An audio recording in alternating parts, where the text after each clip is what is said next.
আবার কিছু লোক আছে শুধু রমাদান আসলেই পড়ে, কিছু লোক আছে জুমার দিনে পড়ে, বাকি এক সপ্তাহ পড়ে না, কিছু লোক আছে রমাদানের 1 মাস পড়ে, বাকি 11 মাস পড়ে না। এরা হলো অরিজিনাল মুশরিক। এরা যদি মারা যায় তাহলে এদের গোসল হবে না। যে গোসল দিবেন পানি দিয়ে, পানির হিসাব নেবেন আল্লাহ বিচারের মাঠে। এরা মারা গেলে এদের জানাজা হবে না, কাফন হবে না, দাফন হবে না।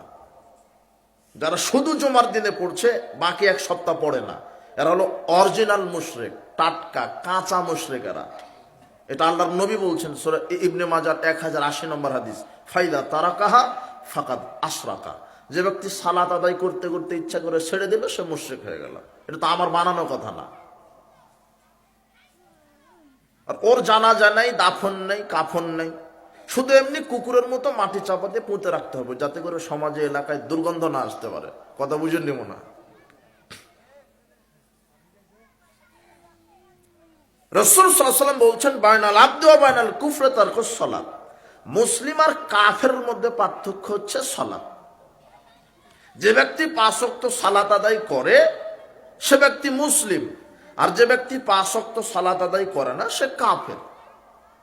স্পষ্ট রাসূল সাল্লাল্লাহু আলাইহি ওয়াসাল্লামের কথা। আমি মুসলিম যদি 5 ওয়াক্ত সালাত আদায় করি, আর আমি কাফের যদি আমি সালাত আদায় না করি। কথা বুঝেছেন কি? স্পষ্ট কথা। তো বলছিলাম যে অধিকাংশ মানুষ বিচার মাঠে আল্লাহর সাথে সাক্ষাৎ করবে কাফের অবস্থায়। তার মানে দেখেন, অধিকাংশ মানুষই তো 5 ওয়াক্ত সালাত আদায় করে না, নাকি? হ্যাঁ, অন্তত এই এলাকায় শতকরা 99 জন লোক সালাত আদায় করে, তাই না? আর একজন বেনামাজি। এই জন্য মনে হয় কষ্ট হচ্ছে বুঝতে। আপনার এলাকায় শতকরা একজন বেনামাজি, তাই না? সবাই তো সালাত আদায় করে, এই জন্য বুঝছেন না। রাসূল সাল্লাল্লাহু আলাইহি ওয়াসাল্লাম বলছেন, বাইনাল কুফরি ওয়াল ঈমান তারকুস সালাত। ঈমান আর কুফরের মধ্যে পার্থক্য হচ্ছে সালাত। যে ব্যক্তি 5 ওয়াক্ত সালাত আদায় করে সে ঈমানদার, আর যে ব্যক্তি 5 ওয়াক্ত সালাত আদায় করে না সে কাফের। সে কি? কোনো সন্দেহ আছে নাকি? এটা আল্লাহর নবী বলছেন এই কথা। তো আপনার আমার বলতে সমস্যা কি? যে ব্যক্তি 5 ওয়াক্ত সালাত আদায় করে না সে কাফের, আর যে ব্যক্তি 5 ওয়াক্ত সালাত আদায় করে সে মুসলিম। জাবের রাদিয়াল্লাহু আনহু বলছেন, সামি'তুন নবী সাল্লাল্লাহু আলাইহি ওয়াসাল্লাম ইয়াকুল ইন্না বাইনা রাজুলি ওয়া বাইনা শিরক ওয়াল কুফরি তারকুস সালাত।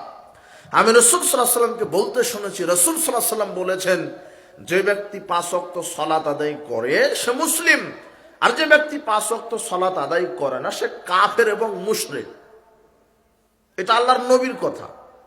তো আপনি বেনামাজি, যে নামাজ পড়ে না তাকে বেনামাজি বলছেন কেন? বেনামাজি শব্দ আপনাকে শিখালো কে? শিখিয়েছে শয়তান। কে শিখিয়েছে? শয়তান। অথচ ওই সালাত আদায় করে না, ওকে বেনামাজি বলতে হবে না, হয় কাফের না হয় কি মুশরিক। ও কাফের। ও মারা গেল, ওর গোসল নাই, ওর জানাজা নাই, ওর কাফন নাই, ওর দাফন নাই। বেনামাজির সাথে মেয়ে বিবাহ দেওয়া হারাম।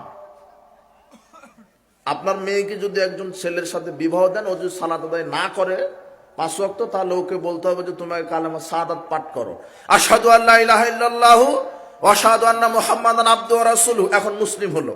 বেনামাজি এখন কি হলো? মুসলিম হলো।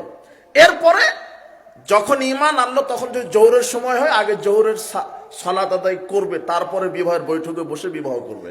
এছাড়া বেনামাজির সাথে মেয়ে বিবাহ দেওয়াই হারাম। ও বেনামাজি মুসলিম না, হলো কাফের। বেনামাজি যদি বাপ সালাত আদায় করে, ছেলে সালাত আদায় করে না, তাহলে এই ছেলেটা তার বাপের সম্পদ পাবে না। কেন? বাপ মুসলিম, ছেলে কাফের, আর কাফের মুসলমানের সম্পদের ওয়ারিশ হবে না।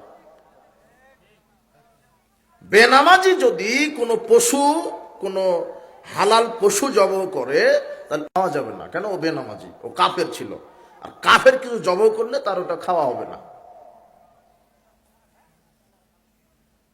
4 ইমামের ফতোয়া আরেকটু কড়া হয়ে গেছে। 4 ইমাম মানে ইমাম মালিক, ইমাম শাফি, এই দুইজন বলছে রাহমাহুল্লাহ, এনারা বলছেন যে বেনামাজি মানে যে সালাত আদায় করছে না, তাকে সালাতের আগে দাওয়াত দেন। যদি সে দাওয়াতকে অস্বীকার করে তাহলে তাকে হত্যা করো। ফাঁসি দাও। ইমাম আবু হানিফা রাহিমাহুল্লাহ বলছেন যে না, ওকে জেলখানায় বন্দী করে রাখো। আর ইমাম আহমদ বিন হাম্বল বলছে যে না, সালাতের দাওয়াত দেন, এরপর যদি সালাত আদায় না করে তাহলে তাকে ছুরি দিয়ে জবহ করে দাও।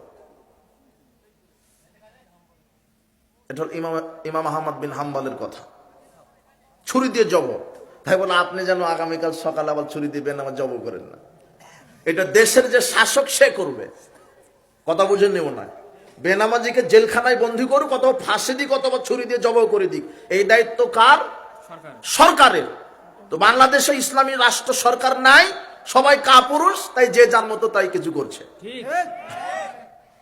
যদি বাংলাদেশ সরকার সংসদে বলতো একজন বেনামাজির জানাজা হবে না, দেখবেন সবাই ঠিক হয়ে যেত। কথা বুঝেননি? কিন্তু যে বলবে সেই তো নামাজ পড়ে না, এখন কি হবে? কথা বুঝেন নিও না।